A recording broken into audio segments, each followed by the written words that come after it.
스가랴서에 나오는 환상이 전부 다 8개의 환상이 나옵니다. 전부 8개의 환상이 나오는데요.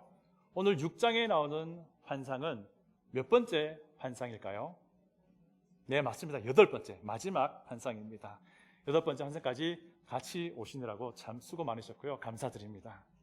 자, 여러분, 6장 1절부터 8절은요, 이 스가랴 선지자가 본 8번째 환상이자 마지막 환상인데, 6장 9절부터 또 마지막 15절까지는 그 환상이 끝나자마자 하나님이 스가랴 선지자에게 즉시 급하게 해야 할 일을 지시하는 부분이에요. 오늘 본문 강의를 또 계속해서 이어나갈 텐데요. 이것을 통해서 하나님이 주시는 은혜가 우리에게 있기를 소원합니다. 이것을 통해서 우리가 반드시 기억해야 할 4가지를 우리가 살펴보고자 합니다. 여러분, 지금까지 우리가 7개의 환상을 다 살펴보았잖아요. 그리고 이제 마지막 환상을 보는데, 여러분 보시기에 이 마지막 환상은 어떤 의미일 것 같으신가요? 이 환상에서는요, 4대의 병거가 등장합니다. 그리고 각각의 병거는 각기 다른 색깔의 말들이 끌어요. 붉은 말들이 끄는 병거가 있고요. 또 검은 말들이 끄는 병거가 있습니다. 그리고 흰색 말들이 끄는 병거가 있고요. 얼룩진 말들이 끄는 병거가 있습니다. 여기서 얼룩지다 하는 말은요, 얼룩지다라는 뜻입니다. 얼룩진 말이 끄는 병거가 있습니다. 얼룩진 말들이 끄는 병거가 있습니다. 자, 그런데 3절 하반절 보시면요, 어떻게 표현하고 있냐면 얼룩지고 건장한 말들이 넷째 병거를 끈다라고 우리 한글 성경은 번역을 하고 있는데, 사실 여기에서요, 건장하다라는 이 형용사는 앞에서 병거들을 끄는 모든 말들을 수식하는 그런 것으로 히브리어에서는 번역이 가능합니다.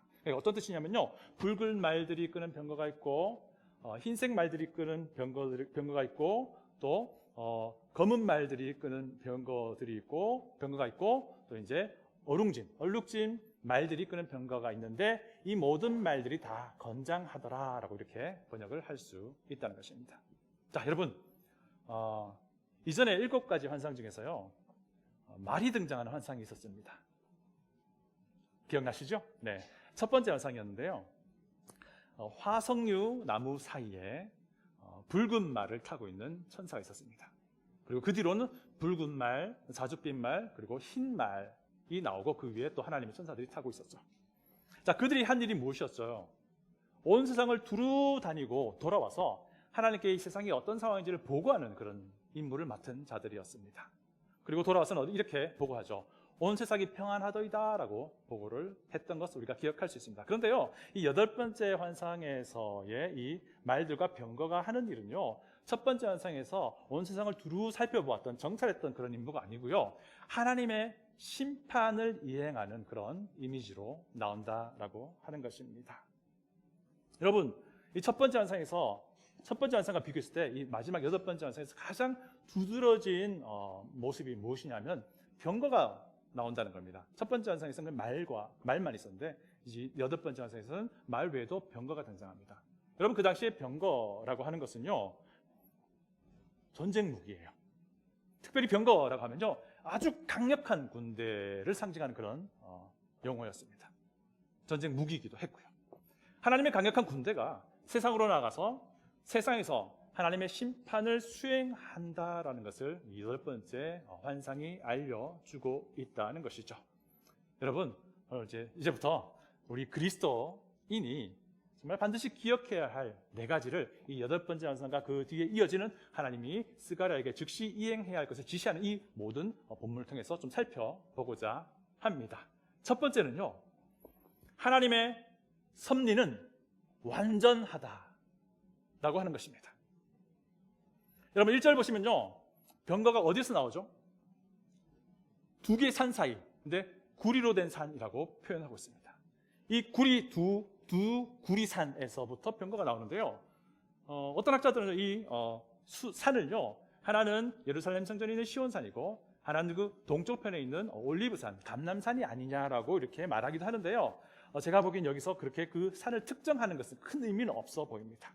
왜냐하면 다만 중요한 것은 그 병거가 나오는 그 산 사이는 하나님이 계신 곳이라고 이 본문에서 이야기를 해주고 있기 때문이에요. 5절을 보시면요, 온 세상의 주 앞에 서 있다가 나가는 것이라고 말합니다. 무슨 말이냐면 온 세상을 다스리고 운영하시는 하나님이 계신 곳에서부터 내 병거가 나왔다는 겁니다. 그러니까 스가랴 환상의 그 당시 상황에 비춰본다면 어떤 것이 연상이 됩니까? 그들이 재건하고 있던, 짓고 있던 성전과 연결이 된다는 것을 우리가 알 수 있어요. 그들이 재건하고 있던 성전에 임재하시는 하나님이 그곳으로부터 내 병거를 온 세상으로 내보내는 그런 환상이라고 하는 것이죠. 여러분, 그리고 5절 보시면 이런 말씀입니다. 내 바람이다. 하늘의 내 바람이다 라고 말해요. 스가랴 선지자가 자기에게 설명한 천사에게 물어봅니다. 이것들이 도대체 무엇입니까? 라고 물어보거든요. 여기서 말하는 이것들은 앞에 있는 병거들을 말해요. 이 병거들이 무엇입니까? 라고 물어봤더니 5절에 따르면 설명하는 그 천사가 이것들은 하늘의 내 바람이다 라고 말을 해요. 여러분, 바람이라고 번역된 히브리어 단어가 무엇인지 아마 많이 들어보셨을 거예요. 루아흐라고 하는 단어인데요, 이 단어는 바람으로도 번역이 되고요, 숨, 호흡으로도 번역이 되고요, 또 영으로도 번역이 되는 단어입니다. 이게 무슨 말입니까? 하나님께서 보낸 이 네 병거들은 하나님이 온 세상으로 보내신 하나님의 영적인 존재라고 하는 거예요. 아마 천사일 수도 있고요, 어쨌든 영적인 존재를 말하는 겁니다. 근데 이들이 하는 일이 무엇입니까? 하나님의 공의로운 심판을 수행하는 자들이에요. 그리고 그들이 온 세상을 향해 나아가는 자들입니다. 그런데 6절 보니까 좀 희한해요. 그들이 어느 방향으로 가고 있어요? 6절 보니까 북쪽과 남쪽으로 가요. 북쪽으로는 검은 말들이 끄는 병거가 나아가고요, 그 뒤를 이어서 흰 말들이 끄는 병거가 북쪽을 향해 나아갑니다. 그리고는 남쪽으로는 얼룩진 말이 끄는 병거가 나아가는 것으로 설명이 되고 있어요. 여러분, 이게 무슨 말이냐 하면요, 그 당시 이스라엘 중심으로 북쪽과 남쪽은 사실 온 세상을 다 말하는 의미예요. 북쪽은 메소포타미아 문명을 중심으로 한 바벨론 제국, 그리고 바사 제국을 의미해요. 남쪽은 나일강 문명을 중심으로 한 애굽 제국을 말합니다. 그 당시에 예루살렘을 중심으로 해서, 이스라엘 중심으로 해서 온 세계는 두 제국에 의해 양분되어 있었거든요. 바벨론 제국이라고 불리는 그 제국, 그리고 나일강을 중심으로 한 이집트 제국이 온 세상을 양분하고 있었기 때문입니다. 물론 스가랴 당시에는 이 바벨론 지역에서 발흥한 제국이 더 강력했습니다. 바사 제국이었겠죠. 자, 하나님이 심판을 행할 영적인 존재를 북쪽과 남쪽으로 보낸 것은 온 세상에 대한 하나님의 심판을 수행하겠다라는 바로 그 뜻이에요. 그런데 여기서 우리가 반드시 기억해야 할 것 하나 있어요. 무엇이냐면요, 하나님의 심판이 온 세상 곳곳에 다 전해질 것이라고 하는 말 이면에는 하나님의 이 세상을 향한 관심이 어느 곳 하나 빠지지 않고 드러난다는 거예요. 어느 곳 한 곳도 하나님의 눈에서 가리워진 곳이 없다는 것을 말하는 거예요. 우리 하나님 바로 이런 분이십니다. 하나님은 세상을 만드셨고 이 세상 그 어느 것 하나도 하나님의 능력과 하나님의 그 경영의 섭리를 벗어나도록 하지 않는다는 거예요. 이거 반드시 우리가 기억해야 됩니다. 하물며 하나님의 자녀인 그리스도인은 말할 것도 없는 거죠. 하물며 그리스도인들이 모여있는 하나님의 이 한 몸 된 교회를 바라보시는 하나님의 그 관심은 두말할 것도 없는 거예요. 여러분, 반드시 이거 기억해야 합니다. 우리가요, 믿음의 여정을 걸어나갈 때에 때로는 엄청나게 무너질 때가 있어요. 아마 다들 경험하셨을 거예요. 때로는요, 이것이 정말 믿음을 가진 사람의 모습인지 아닌지 막 구분할 수 없을 정도로 바닥을 막 칠 때가 있다는 거예요. 그러나 우리가 반드시 기억해야 합니다. 그런 상황에서조차도 하나님이 여전히 하나님의 손 위에 하나님의 백성인 나를 놓고 계신다고 하는 거예요. 믿음의 사람 개개인뿐만 아니에요. 때로는 믿음의 사람이 모여있는 교회도 마찬가지입니다. 이게 교회의 모습인가 싶을 정도로 바닥을 칠 때가 분명히 있어요. 그러나 그런 상황에서조차도 하나님이 여전히 자신의 능력의 손 위에 우리 모두를 올려놓고 계신다라는 것을 반드시 잊지 말고 기억해야 한다는 것입니다. 두 번째는요, 하나님께서 마음이 흡족하실 때가 있다는 거예요. 근데 그때가 언제냐면요, 하나님의 의가 이루어지고 세워질 때 하나님의 마음이 아주 편안함을 느낀다라고 하는 거예요. 우리 다 같이 8절을 읽어보겠습니다. 6장 8절 다 같이 한번 읽어보겠습니다. 그가 내게 외쳐 말하여 이르되 북쪽으로 나간 자들이 북쪽에서 내 영을 쉬게 하였느니라 하더라. 여러분, 이 말씀이 말씀하신 바가 무엇입니까? 특별히 북쪽으로 나간 자들, 그 병거들에게서 어떤 결과가 보고가 된 것 같아요. 자, 북쪽으로 나간 자들이 북쪽에서 내 영을 쉬게 하였다. 내 영은 하나님의 영이에요. 하나님 말하는 거예요. 자, 이 말은요, 북쪽으로 나간 어떤 영적인 존재가 하나님의 그 공의로운 심판의 임무를 마쳤다는 거예요. 여러분, 그 당시 이스라엘 백성들이 처한 상황을 볼 때에 북쪽에서 완성된 심판은 무엇을 뜻하겠어요? 바벨론 제국의 멸망을 뜻하는 겁니다. 우리가 이미 살펴본 것처럼요, 하나님은 하나님이 정해놓으신 그 기준을 훨씬 넘어서 하나님의 백성을 괴롭혔던 그 제국들을 하나님 심판하셨어요. 역사를 주관하신 하나님은요, 북이스라엘을 멸망시켰던 아수르를 멸망시켰습니다. 바벨론이라는 제국을 통해서. 온 세상을 하나님의 섭리로 경영하시는 하나님은요, 남유다를 멸망시켰던 바벨론 제국도 멸망시켰습니다. 지금의 바사 제국을 통해서 말이죠. 결국 이제 어떤 상황이 된 겁니까? 바벨론 제국이 멸망당하고 나서 바사 제국의 첫 번째 왕이었던 고레스에 의해서 이스라엘 백성은 예루살렘으로 돌아왔잖아요. 그리고 성전을 재건할 수 있게 된 겁니다. 이 상황을 두고서 하나님의 영이 쉬게 되었다라고 8절은 묘사하고 있는 거예요. 여러분, 하나님의 영이 쉬게 되었다라고 하는 것은요, 좀 쉽게 표현하면 하나님의 마음이 편안하게 되었다라고 하는 겁니다. 하나님의 마음이 아주 만족스럽게 되었다라고 하는 겁니다. 여러분, 하나님은요, 이처럼 하나님의 의가 이 땅에서 세워질 때에 기뻐하신다는 거예요. 우리가 하나님의 공의로움을 드러내며 살아야 할 이유가 바로 여기에 있습니다. 그런데 우리가 반드시 또 기억해야 될 것이 있어요.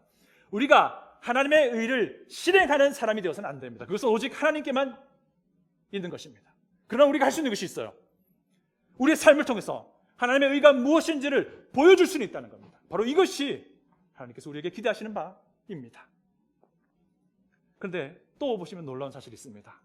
하나님의 의가 누구를 위해서 행해졌습니까?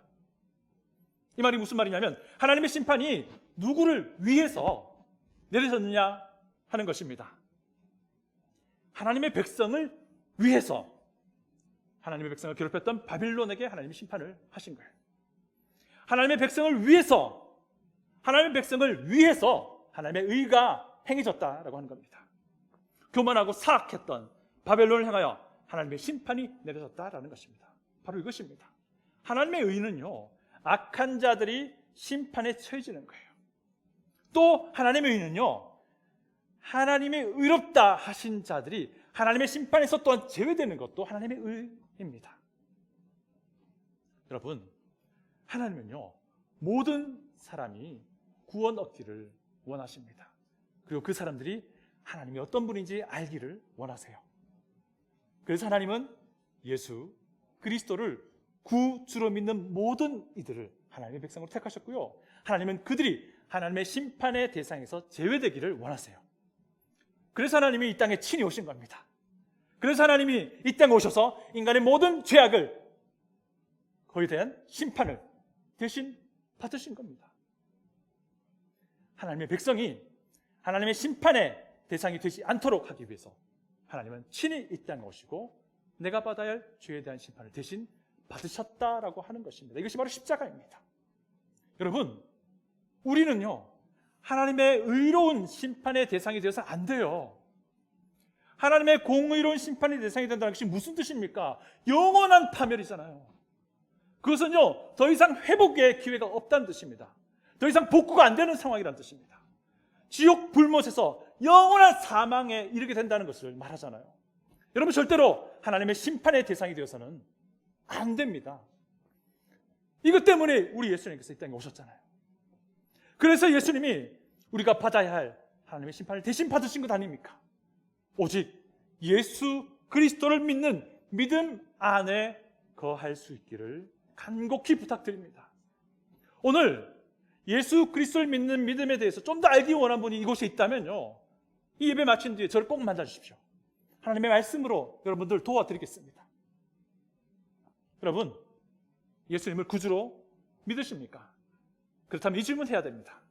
나는 정말 예수님을 믿는 하나님의 백성으로서 합당한 삶을 살고 있는가? 라고 하는 겁니다. 여러분, 하나님의 자녀라 하면요, 두 가지 특징을 갖춘 사람들입니다. 첫째는요, 하나님의 자녀라는 정체성을 하나님께로부터 받아야 돼요. 두 번째는 하나님의 자녀라는 정체성에 합당한 삶을 살아야 하는 거예요. 이 두 가지가 갖춰져야 되는 겁니다. 우리가 예수님을 구주로 믿게 되었을 때 하나님은 우리에게 하나님의 자녀라는 정체성을 주셨어요. 우리가 의롭다 불러주셨다라는 겁니다. 그리고 우리는요, 우리의 구주신 예수 그리스도를 닮아가며 그분을 드러내는 삶을 통해서 그 정체성에 합당한 삶을 살아가는 거예요. 우리가 바로 그런 존재입니다. 이런 사람들을 위해서 하나님은 자신의 의를 행하신다라는 겁니다. 우리 모두가 하나님의 마음을 흡족하게 해드릴 수 있길 바랍니다. 하나님의 의가 온전히 이행된 십자가를 바라보면서 우리는 하나님의 심판을 피할 수 있고요, 동시에 하나님의 의가 온전히 이루어진 십자가를 바라보면서 그 안에서 하나님의 지혜를 얻어 하나님의 백성으로서, 하나님의 자녀로서, 그리스도인으로서 합당한 삶을 살아갈 수 있게 된다는 것을 우리가 반드시 기억을 해야 합니다. 이것이 무엇입니까? 예수님을 닮아가는 삶이에요. 예수 그리스도의 말씀에 순종하는 삶이에요. 여러분, 이거 한번 생각해 보셨습니까? 십자가에서 이루어진 일이, 십자가에서 일어난 일이 진짜로 무엇인지 안다면 우리는 반드시 예수님의 그 말씀 앞에 무릎을 꿇을 수밖에 없습니다. 우리가 십자가에서 일어난 일이 도대체 무엇인지 진짜 안다면 우리는 그분의 말씀 앞에 순종하지 않을 수 없다는 것입니다. 이거 반드시 기억해야 합니다. 세 번째는요, 믿음의 공동체는 서로 하나가 되어야 한다라고 하는 것입니다. 8번째 환상이 끝나자마자 하나님은 스가랴 선지자에게 지금 당장 급하게 해야 할 일을 지시하십니다. 제가 10절을 읽어드리겠습니다. 사로잡힌 자 가운데 바벨론에서부터 돌아온 헬데와 도비아와 여다야가 스바냐의 아들 요시아의 집에 들어갔나니 너는 이날에 그 집에 들어가서 그들에게서 봤대. 여기에 네 사람의 이름이 등장해요. 누굽니까? 헬데라는 사람, 도비아라는 사람, 여다야, 그리고 요시아라는 사람이 있습니다. 이 사람들이 누구 집에 모였습니까? 요시아라는 사람 집에 모여 있다는 겁니다. 이것을 지금 스가랴 선지자에게 하나님이 말씀하셨어요. 그런데요, 이들이 누굴까요? 일단요, 이들은 1차로 귀환했던 사람들은 아니에요. 에스라서에 1차로 귀환한 사람들 명단이 있는데 그 중에 중복된 사람도 있습니다. 그러나 많은 학자들이 여기에 언급된 이 사람들은 그들과 다른 사람이다라고 생각을 하고 있어요. 자, 어쨌든 이들이 누굴까요? 1차로 돌아왔던 사람은 아닌데, 여러분, 이스라엘 백성들이요, 고레스의 칙령 이후로 몇 번에 걸쳐서 이스라엘로 돌아왔는지 혹시 아십니까? 총 3번에 걸쳐서 나누어서 이스라엘로 돌아왔거든요. 지금이 언제냐면요, 스가랴 선지자가 활동하던 이 시기는 1차 귀환과 2차 귀환 사이예요.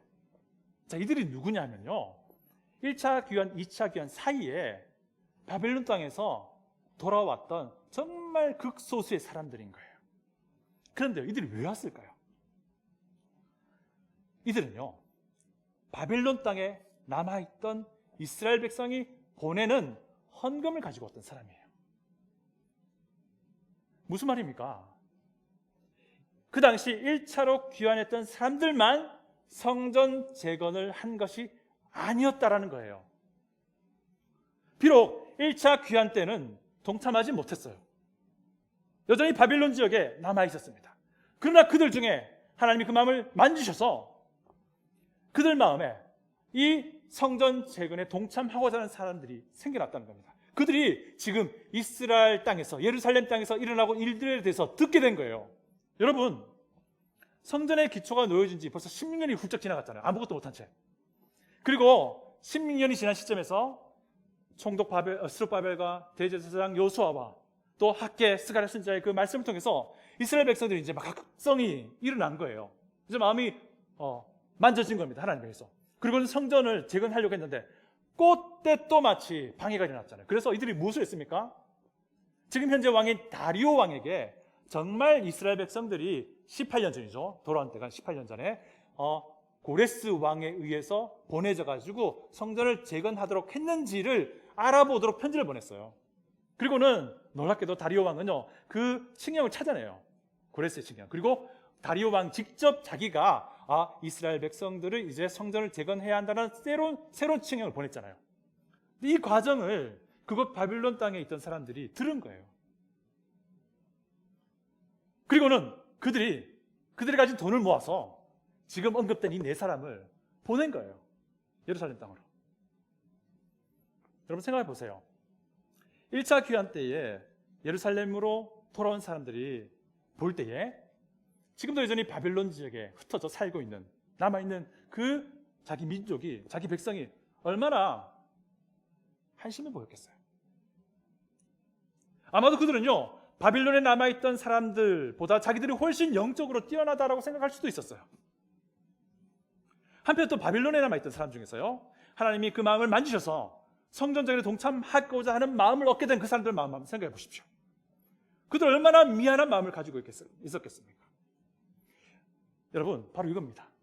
이 상황에서 하나님은 성전 재건이라는 하나님의 사역을 통해서 서로가 하나가 되도록 하는 과정을 만들고 있었다라고 하는 겁니다. 이것을 통해서 1차 귀환했던 사람들에게 그들의 영적인 그런 교만들을 버리게 하신 거예요. 이것을 통해서 바빌론에 남아있던 사람들에게도 하나님의 사역에 동참할 수 있는 그 기회를 주신 것인 거예요. 여러분, 11절에 따르면요, 바빌론에서 전해진 그 헌금 중에서 은과 금으로 면류관을 만들어서 제사장 여호수아의 머리에 씌우도록 하셨어요. 그리고는 그 면류관을 다시 벗겨서 앞으로 재건될 성전 안에 보관하도록 명령하셨어요. 우리 다 같이 14절을 읽어보겠습니다. 14절 다 같이 읽어봅니다. 그 면류관은 헬렘과 도비아와 여다야와 스바냐의 아들 헨을 기념하기 위하여 여호와의 전 안에 두라 하시니라. 여러분, 헬렘은 헬대의 또 다른 이름입니다. 마찬가지로 헨은 요시아의 또 다른 이름입니다. 자, 그런데 왜 그 면류관을 성전에 보관하러 하셨을까요? 그것은 무엇이냐면요, 바빌론에서 헌금을 보내온 그 사람들을 하나님이 귀하게 여기신다는 뜻이에요. 무엇입니까? 이 네 사람은 그들을 대표하는 사람이잖아요. 그들을 대표해서 헌금을 가져온 거잖아요. 그래서 이를 통해서 우리는 분명하게 압니다. 하나님의 사역을 통해서 우리는 하나됨을 경험해야 한다는 것입니다. 하나님의 사역을 통해서 우리는 하나됨을 경험할 수 있다는 겁니다. 그런데 한번 생각해 보시죠. 이 당시에 하나님의 그 사역이 무엇이었습니까? 이 성전을 재건하는 것이었어요. 이 성전의 재건이 과연 그들에게 어떤 의미로 다가갔을까요? 하나님의 임재가 그들과 함께 다시 시작한다는 거예요. 하나님의 임재를 의미하는 것이 바로 성전 재건이었던 거예요. 바로 이것입니다. 여러분, 신약 교회는요, 성령님이 거하시는 성전이에요. 성령님이 거하시는 협력하는 성전이에요. 왜냐하면 신약 교회는요, 예수님을 구주로 믿고 그 믿음에 합당하게 살아가는 그리스도인 개개인으로 구성되기 때문입니다.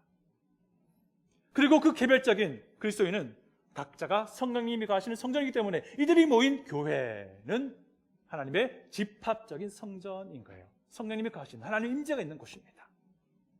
그래서요, 예수님의 몸인 교회에 속한 우리 각자는 또한 하나가 되어야 합니다. 그 누구도 자신의 영적인 교만을 가질 수 없는 거예요. 그런 생각 가지면 안 된다는 거예요. 그 어떤 누구도 다른 사람보다 자신을 더 낫다고 여기는 그 마음을 버려야 한다는 것입니다. 여러분 생각해 보십시오. 내 옆에 앉아있는 사람, 내 옆에 앉아있는 사람 한번 잠깐 볼까요? 한번 잠깐 봐보세요. 내 옆에 앉아있는 사람이 진짜 예수님을 구주로 믿는 믿음의 사람이라면, 진짜 예수님을 구주로 믿는 믿음의 사람이라면 나보다 못한 것이 어디에 무엇이 있습니까? 내 옆에 앉아있는 사람이 정말 예수님의 말씀을 사랑하고 정말 그 말씀에 순종하기를 원하는 사람이라면 우리가 하나 되지 못할 이유가 전혀 없다는 것입니다. 그 사람이나 나나 예수님의 그 말씀에 순종하려는 마음이 동일하기 때문인 거예요. 여러분, 신약교회의 회원인 우리 각자는요, 그리스도 안에 있을 때에 한 몸이 될 수 있는 거예요. 마지막으로 우리가 기억해야 할 것은요, 우리 각자가 우리의 자리에서 믿음의 싹이 되어야 한다는 것입니다. 여러분, 11절에 의하면요, 대제사장 요수아에게 멸관을 씌워주면서 스가랴 선지자가 전해야 했던 하나님의 말씀이 있었어요. 메시지가 있었습니다. 다시 12절을 같이 읽어볼게요. 12절 다 같이 읽어보겠습니다.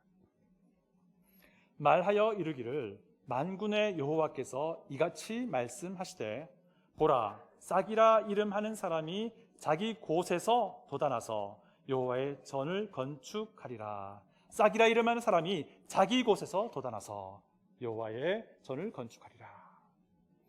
여러분, 여호수아에게 멸관을 스가랴가 씌워주는데, 하나님의 말씀을 전해야 되는데, 씌워주면서 전해야 되는데, 그 전하는 말씀이요, 바로 앞에 있는 여호수아를 위한 말씀이 아니었던 거예요.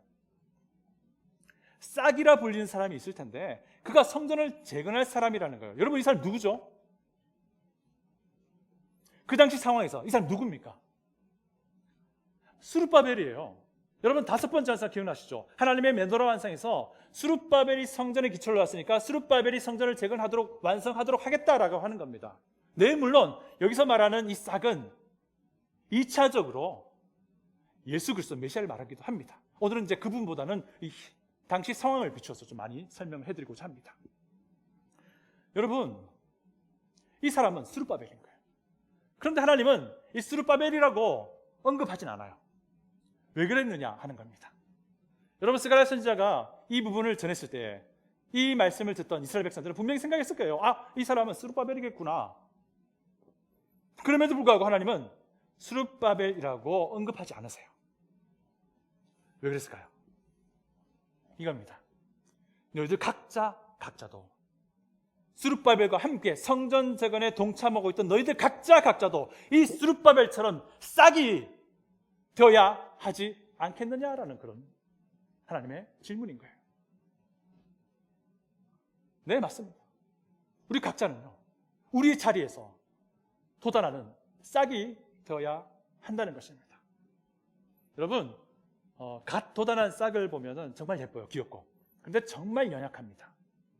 혹시나 사람이나 짐승이 밟아버리면요, 그냥 상해버리고 맙니다.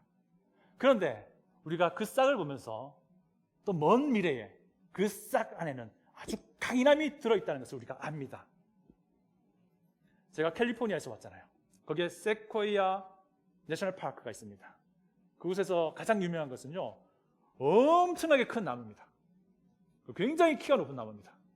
제가 가봤는데요, 직접 보니까 진짜 어마어마합니다.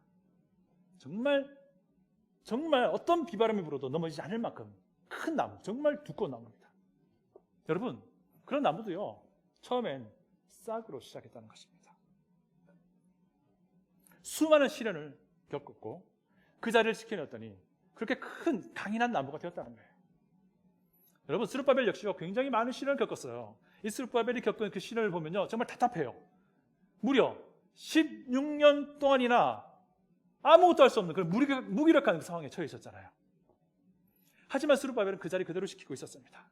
그리고 이제 하나님의 말씀에 순종하여 다시금 강인한 나무가 될 거예요. 그리고 성전 재건의 임무를 완수하게 될 겁니다. 스룹바벨과 함께 귀환했던 이스라엘 백성들도 마찬가지입니다. 이제 하나님의 말씀에 순종해서 다시금 싹을 틔워낼 겁니다. 그리고 튼튼한 나무가 될 거라는 거예요. 그리스도인의 삶도 마찬가지입니다. 수많은 시련이 있어요. 감당하기 힘든 절망도 있습니다. 그러나 갓 움튼 싹이 그 자리를 지키고 있을 때에 강하고 튼튼한 나무가 될 거예요. 이처럼 우리는요, 우리 각자 자리에서 싹이 되어 그 자리를 지키고 있을 때에 하나님은 우리를 분명히 자라게 하실 것임을 확신합니다. 계속해서 본문을 보겠습니다. 싹이 되어 그 자리를 지키던 스룹바벨은 제사장 여호수아와 하나가 되어 성전 재건을 완성하는 모습을 보게 됩니다. 우리 다 같이 13절을 읽어보겠습니다. 13절을 다 같이 읽어보겠습니다. 그가 여호와의 전을 건축하고 영광도 얻고 그 자리에 앉아서 다스릴 것이요 또 제사장이 자기 자리에 있으리니 이 둘 사이에 평화의 의논이 있으리라 하셨다 하고, 여러분, 여호와의 전을 건축하게 될 그는 스룹바벨을 말합니다. 2차적으로요. 그리고 자기 자리에 앉을 제사장도 1차적으로 역시 여호수아 대제사장을 말합니다. 그런데 이제 이 표현을 보니까요, 그 둘 사이에 평화의 의논이 있을 것이다 라고 말합니다. 이게 무슨 말입니까? 그들이 꼭 마치 하나인 것처럼 하나님이 부여해 주신 성전 재건의 그 아름다운 임무를 수행해 나갈 것이다 라고 말합니다. 여러분, 연약한 싹으로 시작했지만요, 그 자리를 잘 지켜내고 있었던 스룹바벨, 강한 나무가 되었습니다. 그렇게 강한 나무가 된 스룹바벨은요, 대제사장 여호수아와 하나가 되어서 하나님의 성전 재건을 해 나가게 될 것입니다. 꼭 마치 하나님이 1차 귀환한 백성들과 바벨론 지역에 여전히 남아있던 하나님의 그 백성들 모두를 사용해서 성전 재건을 이루시던 그 모습과 아주 똑같습니다. 여러분, 우리 각자가 싹이 되어 예수 그리스도 안에 머물 때에 우리는 강한 나무로 자라나게 될 것입니다. 우리 각자가 싹이 되어 예수 그리스도 안에 머물 때에 우리는 서로 겸손함으로 서로를 위할 것이고 하나가 될 것입니다. 우리 각자 싹이 되어 우리 주님 예수 그리스도 안에 머물게 될 때에 우리는 하나님의 그 완벽한 손을 인식하게 될 것입니다. 우리 각자 싹이 되어서 예수 그리스도 안에 머물게 될 때에 우리는 그분의 말씀 앞에 기꺼이 순종하고자 무릎을 꿇게 될 것입니다. 우리 각자가 싹이 되어 예수 그리스도 안에 머물게 될 때에 우리는 하나님의 마음을 흡족하게 해드리는 사람들이 될 것입니다. 하나님의 영을 쉬게 하는 하나님의 자녀들이 될 것임을 확신합니다. 다 같이 기도하겠습니다.